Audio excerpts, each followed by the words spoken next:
had always thought his biggest problem was getting his coffee maker to work properly on Monday mornings.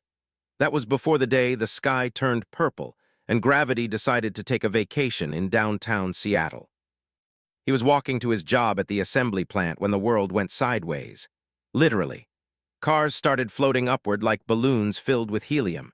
People screamed as they found themselves suddenly weightless, floating toward the strange purple clouds that had appeared from nowhere. Grabbed onto a lamppost as his feet left the ground. His lunch box floated past his face, spinning slowly in the air. Around him, chaos erupted. A city bus drifted overhead, its passengers pressed against the windows, looking terrified and confused. Then the voice came. It wasn't heard with his ears. The voice appeared directly inside his mind, speaking in perfect English despite feeling completely alien. The words carried weight that made his bones vibrate. "Human designated, you have been selected." Looked around frantically. Everyone else seemed to be floating and screaming, but none of them appeared to hear the voice. A woman in a business suit drifted past him, clawing at the air, trying to swim back down to the ground. "Selected for what?" shouted at the purple sky. The voice continued as if he hadn't spoken. "Your species has reached the threshold. One representative must be chosen for evaluation. You will come with us." A beam of silver light descended from the purple clouds. It wrapped around like liquid metal, and suddenly he could breathe normally again. The light pulled him upward, past the floating cars and confused people, past the buildings and through the purple barrier in the sky. The last thing he saw of Earth was Seattle getting smaller and smaller below him, surrounded by the impossible purple dome that had trapped his city in some kind of gravitational bubble. Found himself standing in what could only be described as a room made of light. The walls, floor, and ceiling all glowed with a soft white radiance that didn't hurt his eyes. He wasn't floating anymore. Gravity worked normally here, wherever here was. 3 figures stood before him and had to blink several times to make sense of what he was seeing. They looked almost human, but wrong in subtle ways. Their proportions were slightly off, too tall, with longer limbs and fingers that had too many joints. Their skin had a translucent quality, like looking at someone through frosted glass. Most unsettling were their eyes, which held depths that seemed to go on forever. "Welcome of Earth," said the middle figure. Its voice was the same one that had spoken in his mind, but now it came through the air like normal speech. "I am designated as keeper of the third spiral. My companions are the watcher of distant suns and the guardian of the between spaces." Tried to process this. "Look, I don't know what's happening here, but I need to get back. People are floating around down there, and someone needs to call emergency services or something." The 3 beings exchanged glances. The one called the Watcher stepped forward. "Time passes differently here. What seems like hours to you will be moments in your realm. Your people will be safe until we complete our business." "What business? Who are you people? And what did you do to Seattle?" The keeper gestured, and the air in front of shimmered. Images appeared, showing vast stretches of space filled with stars and galaxies. "We are what your kind might call the Eternal Watchers. We have existed since before your son was born, and we will exist long after it dies. Our purpose is to monitor the development of intelligent life throughout the cosmos." The images changed, showing different alien civilizations. Some looked humanoid, others were completely bizarre, creatures made of crystal, beings of pure energy, societies of intelligent machines. "Every species that develops beyond a certain point faces a test," continued the Guardian. "A moment when they must prove they are worthy to join the greater community of intelligent life, or be redirected." "Redirected," didn't like the sound of that. "Prevented from spreading beyond their home system," the Watcher explained. "Many species fail this test. They become too aggressive, too destructive, or too focused on their own survival to be trusted with the power that comes with advanced technology." Felt a chill run down his spine. "And you think humanity is at this point? Your species has developed nuclear weapons, space travel, and artificial intelligence within the span of a single century," said the Keeper.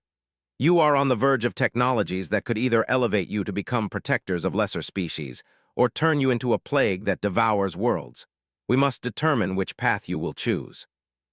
The room around them changed. Found himself standing on what looked like the surface of an alien world. The sky was deep green, with 2 suns hanging low on the horizon. Strange crystalline structures jutted up from the ground like geometric trees. This was the Guardian said sadly.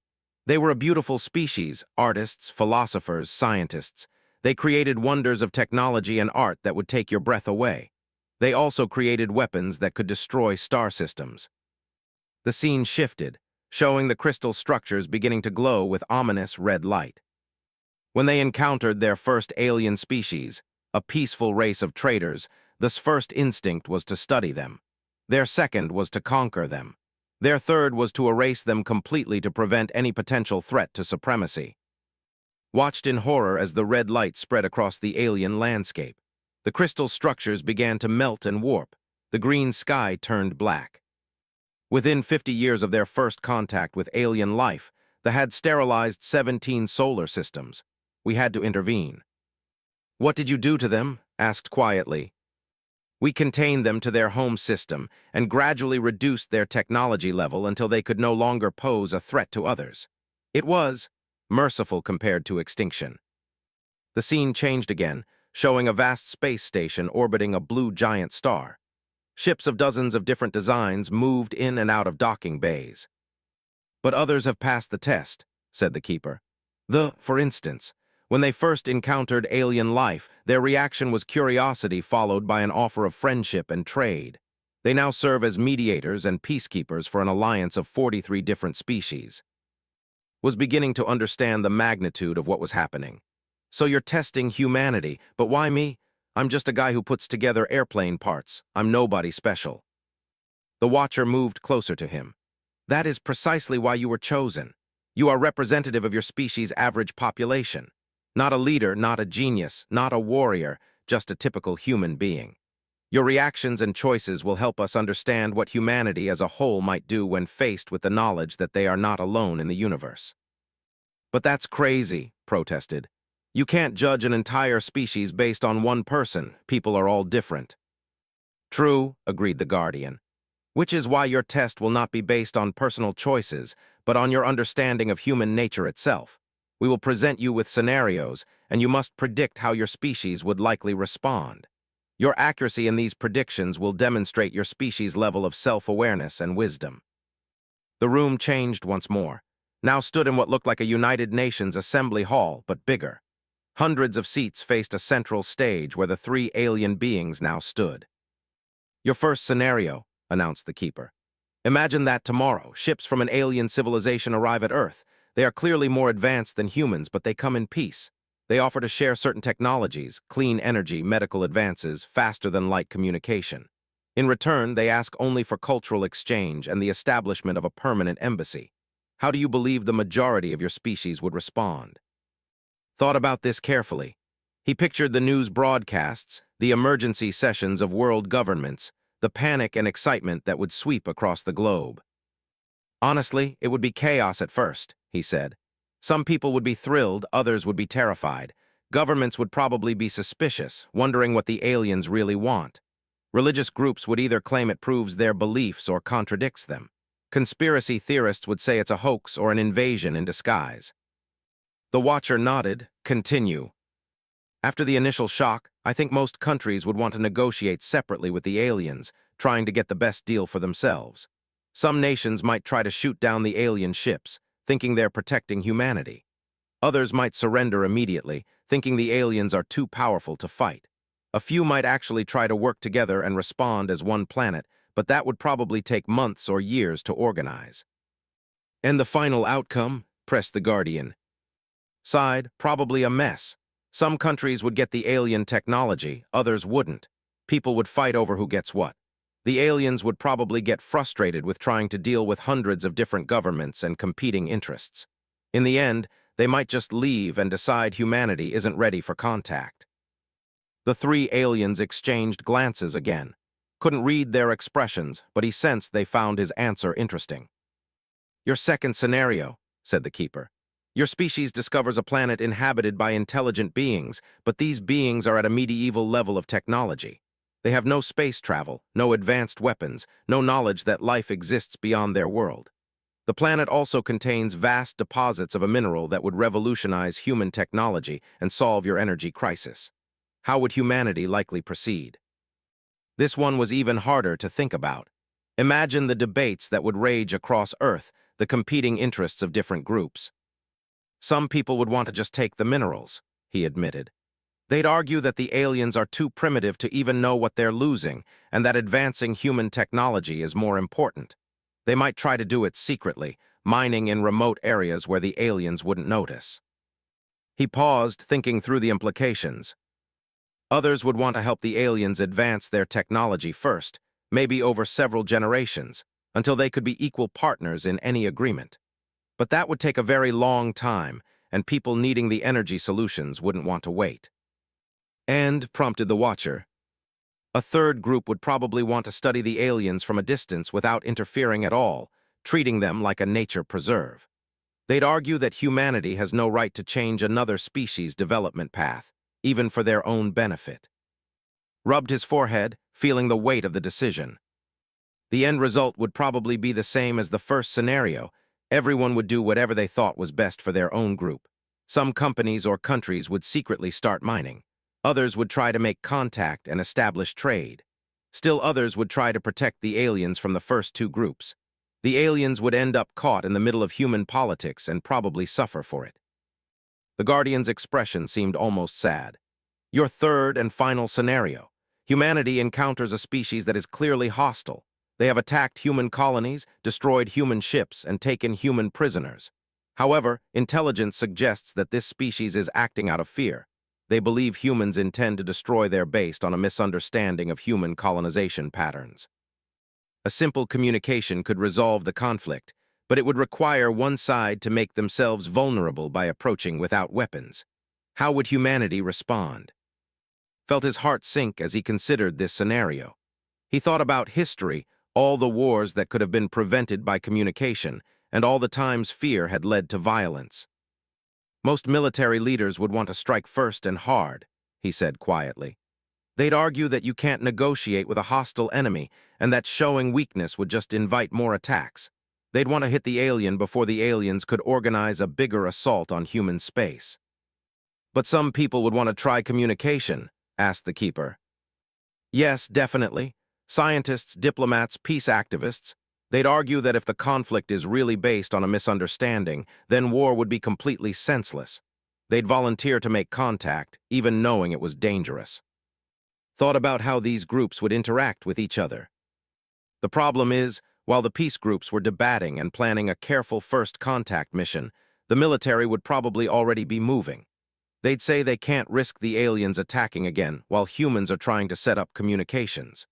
By the time the diplomats were ready to make contact, there might already be battles happening that would make the aliens think humans were just pretending to want peace.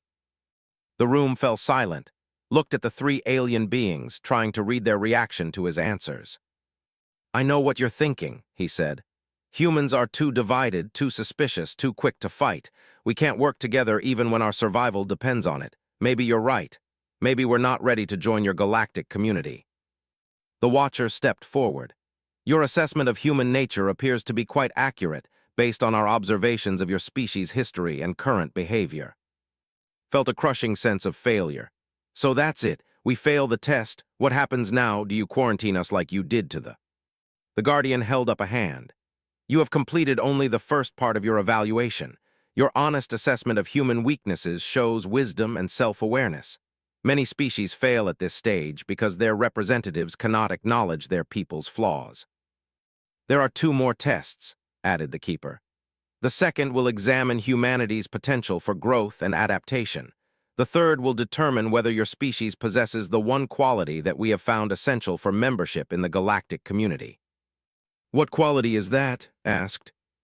The 3 aliens smiled, an expression that looked strange on their translucent features, but somehow conveyed genuine warmth. Hope, said the Watcher, the ability to believe that they can become better than they are. The room began to change again, but this time felt ready.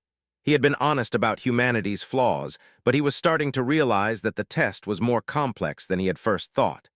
These beings weren't just looking for a perfect species. They were looking for one that could learn and grow. As the walls shifted around him, preparing to present the next challenge, found himself thinking not about human weaknesses, but about human resilience. About the people who had risked everything to help others, who had stood up against injustice, who had reached for the stars despite the dangers.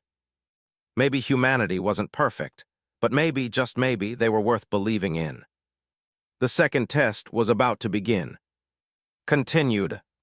The room transformed into something that looked like a movie theater, but instead of a screen, there was a window that showed the vastness of space. Stars glittered like diamonds against the black void, and could see what looked like a massive structure in the distance, something that dwarfed even the largest space stations he had seen in science fiction movies.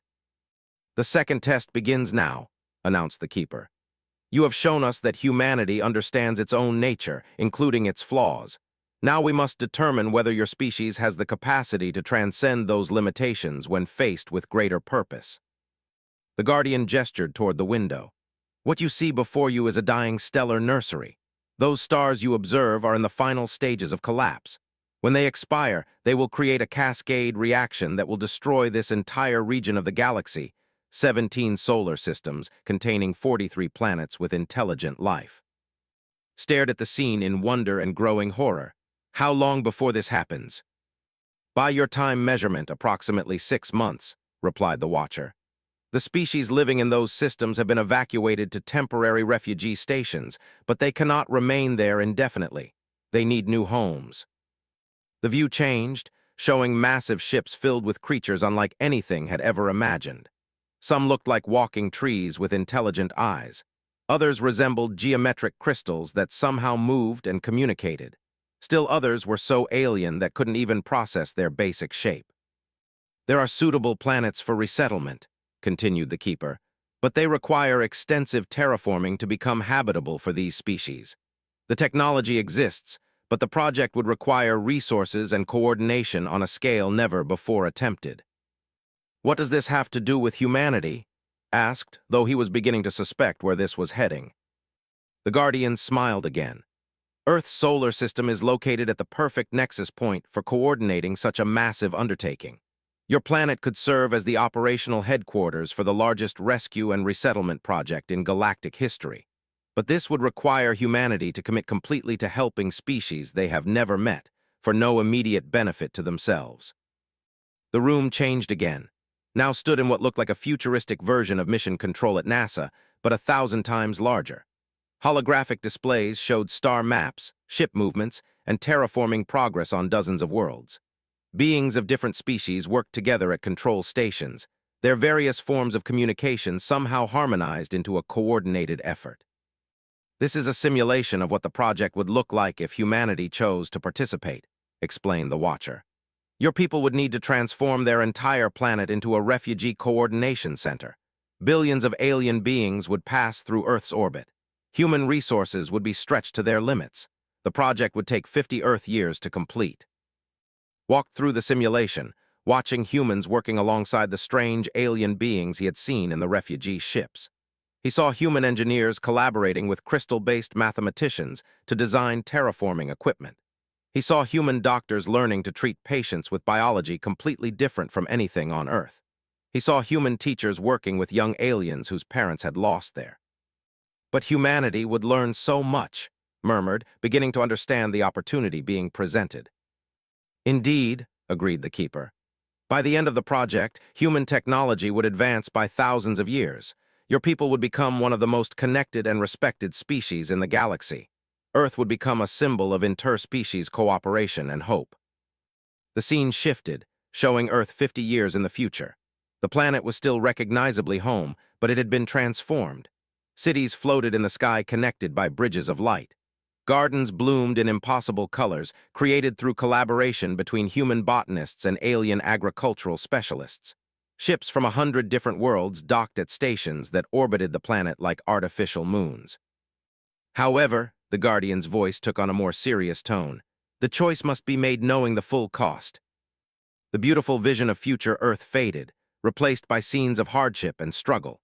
Saw humans living in cramped conditions as refugees filled every available space.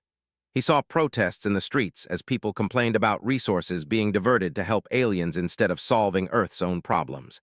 He saw families torn apart as some humans chose to work with the aliens while others opposed the project entirely. The first 20 years would be the most difficult, admitted the Watcher. Earth's climate would be strained by the massive industrial projects required. Food would need to be rationed. Many humans would need to relocate to make room for refugee processing centers. Your species would face poverty, hardship, and social upheaval on a scale not seen since your worst wars. And some humans would oppose the project entirely, added the Guardian. They would argue that humanity should focus on its own problems first. They would fear being overwhelmed by alien refugees. They would worry about losing human culture and identity. Nodded grimly, he could easily imagine the political battles that would rage. There would probably be violence. Some groups would try to sabotage the project or attack the refugee centers. Very likely, agreed the Keeper. Your assessment continues to show understanding of human nature. But here is what we must know, given all of these challenges, all of this hardship and opposition. Do you believe humanity would ultimately choose to help? This was the crucial question. Found himself really thinking about it, not just considering the obvious political and social reactions, but trying to understand something deeper about human nature. He remembered stories his grandmother had told him about World War II, how ordinary people had hidden refugees and resistance fighters despite the danger to themselves and their families. He thought about the international response to natural disasters, how countries would send aid even when they had their own problems to deal with. But he also remembered how quickly that generosity could fade when the cameras stopped rolling, how easily people could become focused on their own problems and forget about distant suffering. I think, began slowly, I think it would depend on how the choice was presented to them. The three aliens leaned forward, clearly interested in his reasoning. If world leaders just announced that Earth was going to become a refugee center for aliens, there would be massive opposition. People would feel like the decision was being forced on them without their consent. They'd resist out of principle, even if they might otherwise support the idea. Began packing around the simulated mission control, his thoughts becoming clearer as he spoke. But if humanity was asked to help, if they understood the full scope of the disaster and were given a real choice, I think most people would surprise you. Humans have a weird tendency to be at their best when things are at their worst. He gestured toward the holographic displays showing the refugee ships. You'd have to start small. Maybe ask Earth to temporarily house just a few thousand refugees while terraforming began on one planet. Let humans see these beings as individuals with families and stories, not just statistics. Show them what we could learn from working together. The scene around them began to shift, showing vision playing out. He saw small groups of aliens arriving on Earth, being welcomed by human families and communities. He saw children from both species playing together despite their vast biological differences. He saw human and alien scientists making breakthroughs together that neither could have achieved alone. Once people saw the benefits, once they understood that this wasn't just about sacrifice but about growth and connection, support would build, continued. It would never be universal, there would always be opposition, but I think enough humans would see the bigger picture. And the hardships, asked the Guardian, the 20 years of struggle and sacrifice. Thought about this carefully. Humans are good at enduring hardship when they believe it's for a meaningful purpose. During the World Wars, people accepted rationing and difficult conditions because they understood they were fighting for something important. The same thing happens during natural disasters or other crises. But this would be a voluntary crisis, pointed out the Watcher. Your people would be choosing to make their lives harder to help strangers. That's what makes it beautiful, replied, surprising himself with the emotion in his voice. When humans choose to help others even when it costs them something, that's when we're at our best. That's when we become more than just another species trying to survive. The simulation around them began to change, showing a new version of the project. This one started small, with careful introduction of the refugee situation to Earth's population. It showed town hall meetings where humans could ask questions and voice concerns. It showed the gradual expansion of the program as trust and understanding built between species. Your approach shows wisdom, admitted the Keeper. Many species fail this test because they focus only on whether their people would help, not on how to make that choice possible. The Guardian nodded agreement. The ability to recognize that good intentions must be coupled with practical implementation is a sign of emotional and social maturity. Felt a glimmer of hope, So humanity passes this test. Your assessment suggests that humanity has the potential to transcend its limitations when presented with a purpose greater than its immediate self-interest, said the Watcher. However, potential alone is not sufficient. The third test will determine whether humanity possesses the fundamental quality necessary for membership in the galactic community. The room began to transform once more. This time, found himself standing in what looked like a courtroom, but far more alien than anything he had seen before. The walls were made of some kind of living crystal that pulsed with different colors, and the ceiling opened up to show a view of the galaxy itself, with streams of light connecting different star systems. The final test, announced the Keeper, concerns hope. 12 figures materialized around the room, representatives of different alien species. Could see some that looked like the refugees he had been shown earlier, but others were completely new. One appeared to be made of flowing liquid metal. Another looked like a constellation of lights in a vaguely humanoid shape. A third seemed to shift between different forms as he watched. These are the representatives of species that have faced extinction, explained the Guardian. Each of them has a story that will test your species' capacity for hope in the face of seemingly impossible odds. The liquid metal being stepped forward first. When it spoke, its voice sounded like wind chimes in a gentle breeze. I am Flux of the Molten Worlds. My people lived in the cores of volcanic planets, feeding on the energy of molten rock. When our star began to die prematurely, our worlds cooled and hardened. We faced slow starvation as our food sources into cold stone. The scene around them changed, showing beautiful beings of living metal dancing through caverns filled with flowing lava. Then it showed the same caverns growing dark and cold as the beings weakened and began to lose their fluid grace. We could have chosen to consume our neighboring planets to extend our lives by a few centuries, Flux continued. Instead, we used our remaining energy to search for a new way to exist. We discovered that we could feed on the electromagnetic fields generated by space storms. We abandoned our planets and became nomads, sailing the galaxy on solar winds. Watched in amazement as the scene showed the metal beings transforming themselves into living ships, their bodies becoming sails that caught cosmic radiation and electromagnetic currents. They moved between stars like graceful dancers, no longer bound to planets at all. It took us 3,000 years to complete our transformation, said Flux. Many of my people died during the transition, but we never gave up hope that we could find a new way to live. The constellation being stepped forward next. I am of the light dancers. My species evolved as pure energy in the spaces between galaxies. When the universe began expanding faster than we could adapt, we faced being stretched apart until we lost cohesion and ceased to exist. The scene showed beings of pure light trying desperately to stay together as the space around them expanded, pulling them further and further apart. We could have tried to preserve ourselves by merging into a single massive entity, but this would have meant the death of individual consciousness for all but one of us, continued. Instead, we learned to embed ourselves into the quantum foam of spacetime itself. We became part of the fundamental structure of reality. Saw the light beings seeming to dissolve, but then he realized they were becoming one with the space around them. They weren't disappearing. They were becoming invisible threads that connected everything in the universe. We can now exist anywhere and everywhere, explained. We lost our original forms, but we gained something far greater, the ability to help maintain the cosmic balance that allows other forms of life to exist. One by one, each of the 12 representatives told their stories. Heard about species that had survived the death of their sons by learning to hibernate in the cold void between stars. He learned about civilizations that had transcended physical form entirely to become living ideas that could inhabit any sufficiently complex mind. He saw beings that had chosen to sacrifice their advanced technology and become simple farmers again rather than destroy themselves with their own power. Each story was different, but they all had one thing in common. When faced with certain extinction, these species had chosen to hope for something better rather than simply trying to preserve what they had.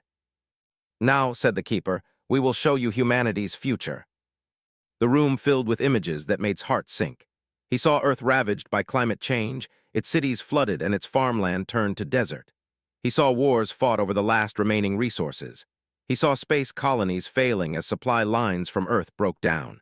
He saw humanity's expansion into the galaxy grinding to a halt as the species turned inward, fighting over scraps. This is the most likely path for your species based on current trends, explained the Guardian sadly. Within 500 years, humanity will face extinction unless something changes dramatically.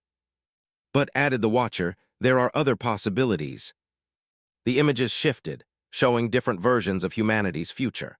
In one, humans had learned to live in harmony with their environment, their technology working with natural systems rather than against them. In another, humanity had spread across the galaxy but maintained its connection to Earth as a sacred. In a third, humans had become the mediators and peacekeepers that they had been for their region of space. The question is not whether humanity will face extinction, said the Keeper. All species face that possibility. The question is whether humanity will choose hope over despair when that moment comes. Felt the weight of the question. How can I possibly answer that? I can't predict what people will do hundreds of years from now. You cannot predict specifics, agreed the Guardian. But you can assess the fundamental nature of your species. When humans face their darkest moments, do they tend toward hope or despair? Thought about this question more deeply than any he had been asked. He thought about the Holocaust survivors who had rebuilt their lives and dedicated themselves to making sure such horrors never happened again. He thought about scientists who had spent their entire careers working on problems they knew they wouldn't live to see solved. He thought about parents who brought children into an uncertain world because they believed the future could be better. But he also thought about suicide rates during economic depressions. He thought about civilizations that had collapsed when faced with environmental challenges. He thought about how easily people could give up when things seemed hopeless. I think, said slowly, that humans as individuals can be incredibly hopeful or incredibly despairing. Some people never give up no matter what happens to them. Others give up at the first sign of real difficulty. He paused, trying to find the right words. But humans as a species, we're stubborn. We keep going even when it doesn't make sense. We've survived ice ages, volcanic eruptions, diseases, wars, and disasters that should have wiped us out. Not because we're stronger or smarter than other species, but because we're too stubborn to quit. The alien representatives around the room seemed to lean forward, interested in his reasoning. Even when individual humans give up hope, there are always others who refuse to. When one group says something is impossible, another group tries to do it anyway. When one generation fails to solve a problem, the next generation tries a different approach. Gestured toward the images of possible futures still floating in the air. I can't promise that humanity will choose the right path when we face extinction. I can't even promise that we'll recognize the danger in time to do anything about it. But I can promise that some humans will never stop trying to find a way forward, even when everyone else says it's hopeless. He thought about his own life, about the small acts of persistence and hope he had seen in ordinary people. My neighbor is an elderly woman who plants flowers every spring even though she's 93 and knows she might not live to see them bloom. My donates money to environmental groups even though he's convinced the planet is doomed. My sister teaches her kids to be kind to others even though the news makes her think the world is becoming more cruel every day. Felt emotion welling up in his chest as he spoke. That's what humans do. We hope even when hope doesn't make sense. We plant seeds even when we won't see the harvest. We build things for our children even when we're not sure there will be a tomorrow for them to inherit. The room fell silent. The 12 alien representatives stood motionless, and even their strange forms seemed to radiate a sense of deep consideration. Finally, the Keeper spoke. You have given us much to consider of Earth. Your assessments have been honest about your species' flaws, realistic about its capabilities, and touching in their faith in its essential nature. Have we passed? Asked quietly. The Guardian smiled. The evaluation is complete. We will now consult among ourselves and reach a decision. You will be returned to your world, and our answer will be delivered to humanity within one of your solar cycles. Wait, said as the room began to glow with silver light. What happens if we fail? Are you going to quarantine us like the... The Watcher stepped closer as the light intensified. No. If your species were to fail, we would simply leave you alone. Some species must find their own path to wisdom without outside interference. And if we pass, then humanity will be invited to join the galactic community, replied the Keeper. You will be offered knowledge, friendship, and the chance to help other species as you yourself may one day need help. The silver light enveloped completely. As his consciousness faded, he heard the Guardian's final words. Either way, the choice will ultimately be humanity's to make. Woke up lying on the sidewalk in downtown Seattle. Cars moved normally on the streets. People walked by as if nothing had happened. The sky was its usual gray color, with no sign of purple clouds or gravitational anomalies. He sat up slowly, checking his watch. Only 30 minutes had passed since he had left his apartment for work. His lunch box sat beside him on the ground, apparently having fallen when he tripped. For a moment, wondered if the entire experience had been a hallucination. Maybe he had hit his head when he fell. Maybe it had all been an incredibly vivid dream. Then he noticed the business card in his shirt pocket, a card that definitely hadn't been there before. It was made of some kind of material that shifted color when he moved it, and there was text written in what looked like every human language at once, somehow readable despite being constantly changing. The message was simple. The evaluation is complete. Humanity's answer will come within 1 year. Be ready. Stood up, brushed off his clothes, and began walking toward his job. He had work to do and bills to pay and a normal life to live. But now he also had something else, the knowledge that humanity was about to face the most important test in its history. As he walked, found himself looking at his fellow humans with new eyes, the businessman rushing past while talking on his phone, the homeless veteran sitting by the coffee shop with a sign asking for help, the teenage mother pushing a stroller while trying to balance textbooks and a backpack. Each of them would soon be part of something larger than they could imagine. Each of their choices, their kindness or cruelty, their hope or despair, would contribute to the answer that would determine humanity's future in the galaxy. Reached into his pocket and felt the alien business card.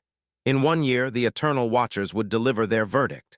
Until then, all he could do was live his life and trust that humanity would be ready for whatever came next.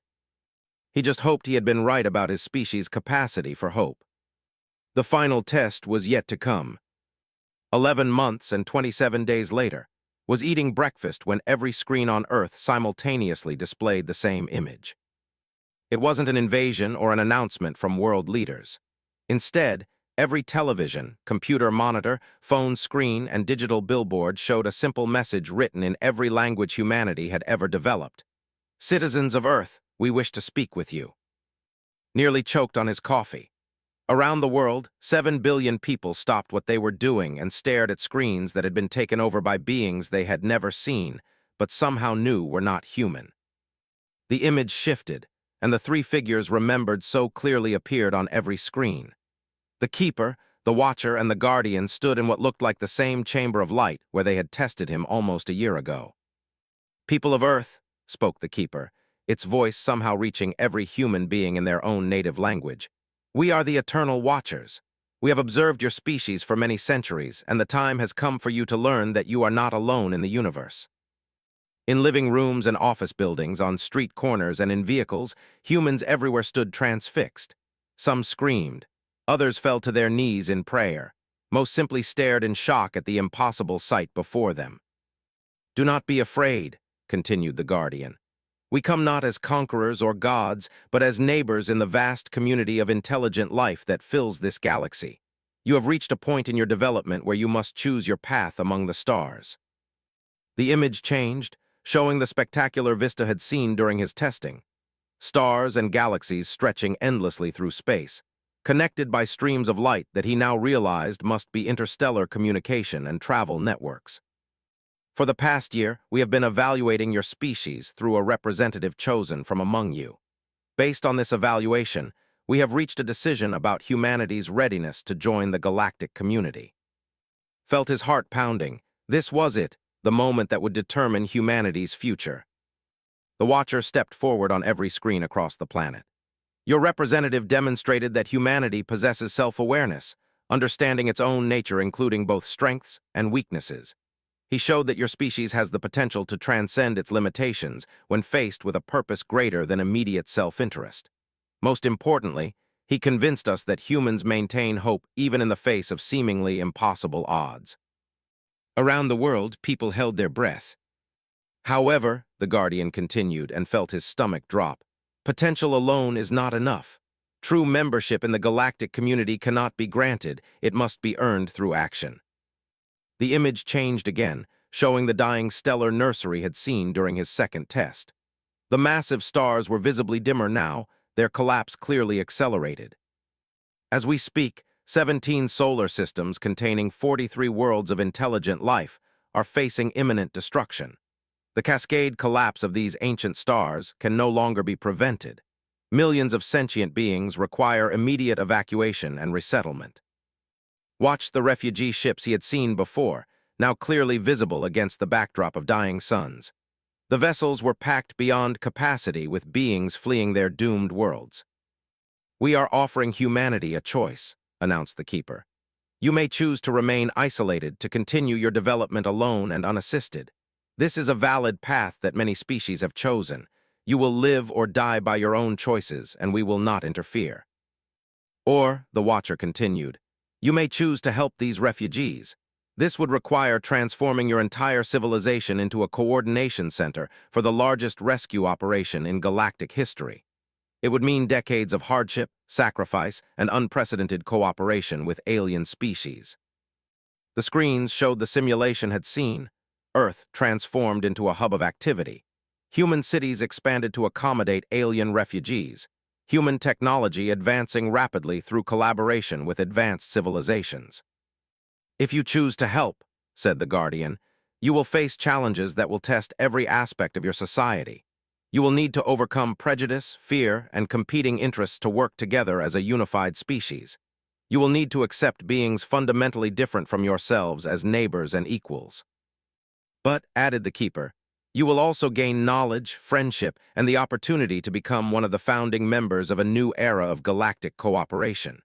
Most importantly, you will have the chance to prove that your hope is not mere wishful thinking, but the foundation for meaningful action." Found himself gripping the edge of his kitchen table. This was exactly the scenario from his second test, but now it was real. Humanity was being asked to choose between safety and service, between isolation and integration. "You have 72 hours to decide," announced the Watcher. "During this time, we will answer questions and provide additional information to help you make an informed choice. At the end of this period, we will depart and return in 10 years to learn your answer." "Wait," said aloud, though he knew the aliens couldn't hear him. On screen, the Guardian seemed to smile as if responding to his concern. "Some of you may wonder how such a momentous decision can be made democratically by an entire planet," the Guardian said. "The answer is that it cannot be.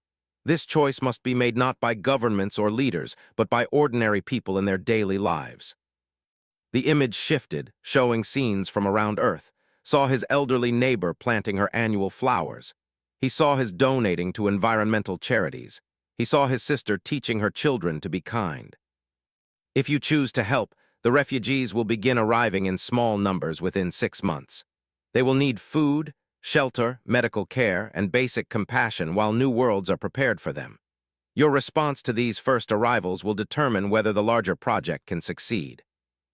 Realized the brilliance of this approach. The aliens weren't asking for a formal decision from the United Nations or world leaders. They were asking humanity to demonstrate its choice through actions. "Those who welcome the refugees, who volunteer to help, who donate resources and time, they will be choosing integration with the galactic community," explained the Keeper. "Those who oppose, who seek to turn refugees away, who prioritize their own immediate comfort over the survival of others, they will be choosing isolation. Whichever choice the majority of humanity makes through their actions will determine your species' path forward," concluded the Watcher. The transmission ended, leaving every screen on Earth displaying a simple message. "Choose wisely, the universe is watching." Sat in his kitchen for a long time after the screens returned to normal. Outside, he could hear car horns and sirens, the sounds of a world trying to process what it had just learned. Over the next 72 hours, watched humanity react to the revelation that it was not alone in the universe. The response was everything he had predicted during his testing, but seeing it actually happen was both heartbreaking and inspiring. Religious leaders split between those claiming the aliens were demons or false gods, and those arguing they were proof of divine diversity in creation. Scientists worked frantically to verify the aliens' claims and analyze the technology demonstrated in the broadcasts. Politicians scrambled to position themselves as either humanity's protectors against alien influence or humanity's ambassadors to the galactic community. Military forces around the world went on high alert, though the aliens had made no threats, and their ships remained invisibly positioned somewhere beyond Earth's atmosphere. Stock markets crashed as investors panicked about economic disruption, then rebounded as entrepreneurs realized the potential opportunities in alien technology and interstellar trade. But most remarkably, watched ordinary people begin to organize. Community groups formed to prepare for refugee arrivals. Churches, mosques, synagogues, and temples announced plans to convert portions of their buildings into temporary housing. Medical professionals volunteered to study alien biology to provide health care. Teachers began developing curricula to help alien children adapt to Earth schools, while human children learned about galactic diversity. There was opposition, too. Protests erupted in major cities, with demonstrators demanding that governments reject any alien contact. Social media filled with conspiracy theories about invasion and mind control. Some countries attempted to shoot down the invisible alien ships, though their weapons passed harmlessly through empty space. Found himself at the center of an unexpected storm when investigative journalists somehow discovered his identity as humanity's representative during the evaluation. His phone rang constantly with interview requests. Protesters gathered outside his apartment building. Government agents appeared at his door, asking him to report to officials who wanted to debrief him about the aliens' intentions. Through it all, tried to live normally while watching humanity make its choice. The first refugee ship arrived exactly 6 months after the initial broadcast, just as the aliens had promised. It was visible to the naked eye, a graceful silver craft that settled gently in an empty field outside Denver, Colorado. Watched the news coverage from his living room, his heart pounding as the ship's doors opened, and humanity got its first close look at alien life. The beings that emerged looked like the walking trees he had seen in his visions, tall, bark-like skin, with facial features that somehow conveyed both intelligence and deep sadness. They moved slowly, carrying simple belongings and what were clearly young children of their species. For a moment, the world held its breath. Then something beautiful happened. A local farmer who owned the adjacent field walked across the fence line with a thermos of coffee and a plate of homemade cookies. He couldn't communicate with the refugees verbally, but his gesture was universal. He was offering food and warmth to travelers who had lost their home. Within hours, hundreds of people arrived at the landing site. They brought blankets, food, first aid supplies, and volunteers who spoke dozens of Earth languages in case universal translation hadn't been perfected yet. A retired teacher set up an impromptu school under a tree to keep the alien children occupied. A group of doctors examined the refugees to make sure they were healthy and didn't need immediate medical attention. There were protesters, too. Groups arrived with signs demanding the aliens leave Earth immediately. Some tried to block access roads. A few attempted to approach the ship with weapons before being stopped by both police and other volunteers. But for every protester, there were 3 volunteers. For every person demanding the aliens leave, there were 5 offering them help. Over the following weeks, more ships arrived at locations around the globe. Each landing brought the same pattern, initial fear and uncertainty, followed by an outpouring of human compassion that surprised even. He watched a group of crystal-based aliens land in the Australian outback, where Aboriginal communities welcomed them with traditional ceremonies, while urban volunteers drove hundreds of miles to deliver supplies. He saw aquatic refugees arrive at coastal locations, where marine biologists worked with local fishing communities to create temporary underwater habitats. He witnessed energy-based beings being housed in specially modified power plants, where electrical engineers collaborated with alien specialists to create stable environments. Not every interaction was smooth. Cultural misunderstandings led to conflicts. Some refugees carried diseases that made humans sick, requiring quarantine procedures that protesters claimed were discriminatory. Economic disruption followed as communities allocated resources to refugee support, leading to resentment among humans whose own needs were neglected. But humanity adapted. Local governments learned to balance refugee needs with citizen concerns. International organizations coordinated resource distribution to prevent any single community from being overwhelmed. Scientists and doctors worked around the clock to solve medical and environmental challenges. Most importantly, ordinary people continued to choose compassion over fear. Received a personal visit from the Guardian exactly 1 year after the first refugee ship arrived. He found the alien waiting in his apartment when he came home from work, sitting at his kitchen table as if it belonged there. "Hello again," the Guardian said warmly. "We wanted to speak with you before delivering our final assessment to your species." Poured himself a cup of coffee and sat down across from his unexpected guest. "How are we doing?" "Better than we dared hope," the Guardian replied. 67% of refugee arrivals have been met with immediate assistance from local human populations. Only 12% have faced significant hostility. The remaining 21% received mixed reactions that eventually stabilized toward acceptance. "That's good," asked. "It's extraordinary," the Guardian confirmed. "Most species that pass our evaluation still require significant preparation time before they can successfully integrate refugees from multiple alien civilizations. Humanity has been doing it instinctively." Felt a surge of pride, followed immediately by concern. "But there have been problems. People have died in some of the conflicts between supporters and opponents. Some refugees have been hurt. Economic inequality has gotten worse in areas with high refugee populations." The Guardian nodded sadly. "We are aware of these difficulties. They were anticipated. The measure of a species' readiness is not perfection, but resilience. How do they respond to challenges? Do they learn from mistakes? Do they maintain their core values under pressure? And how are we doing on those measures?" "Remarkably well. Human communities that initially struggled with refugee integration have developed innovative solutions.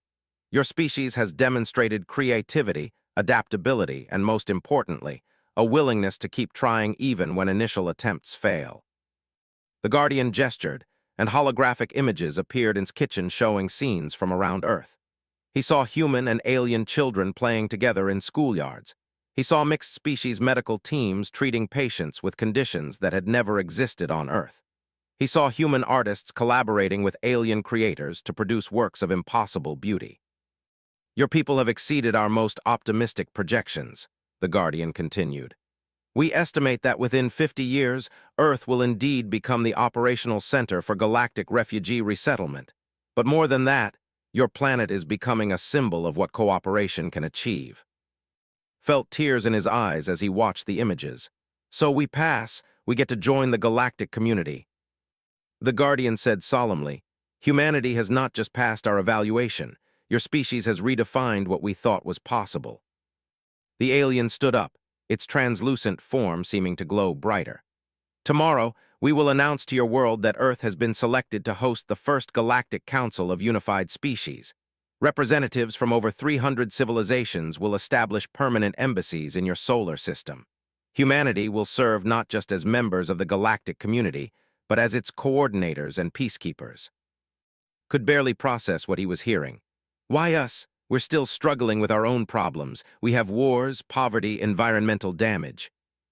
"Exactly," the Guardian replied.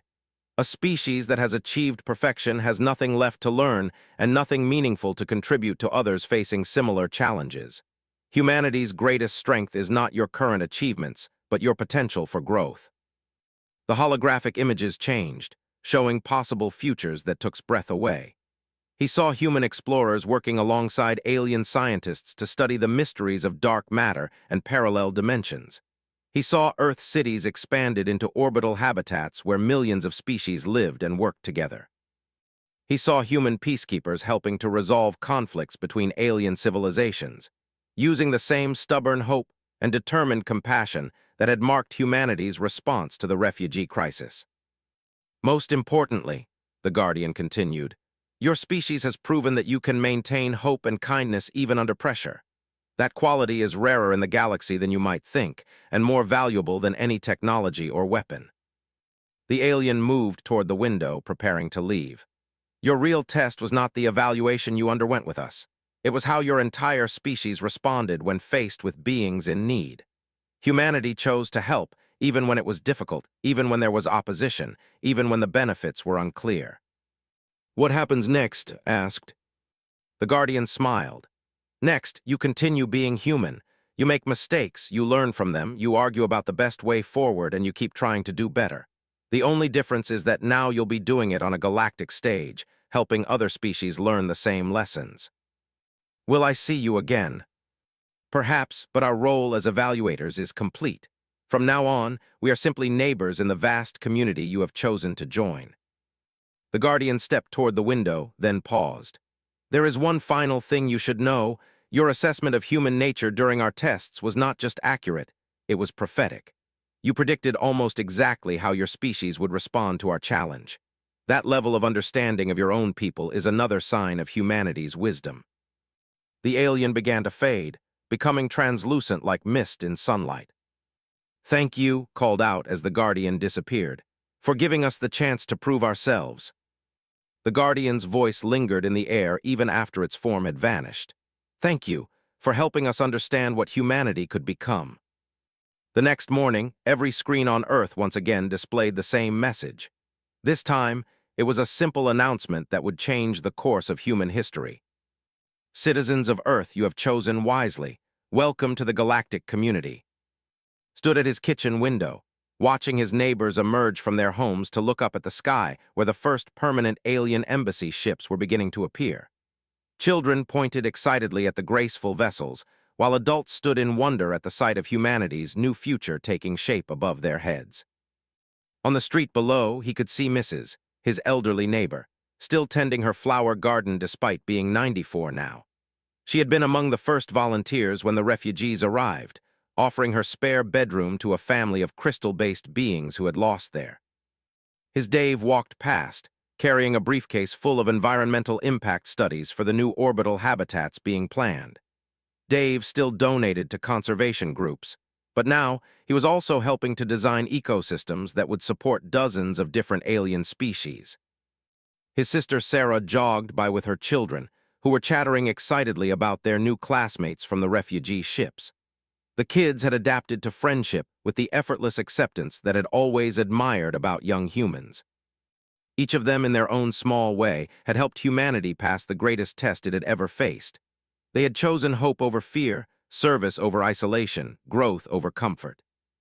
Touched the alien business card in his pocket, the same card that had convinced him his encounter with the Eternal Watchers had been real.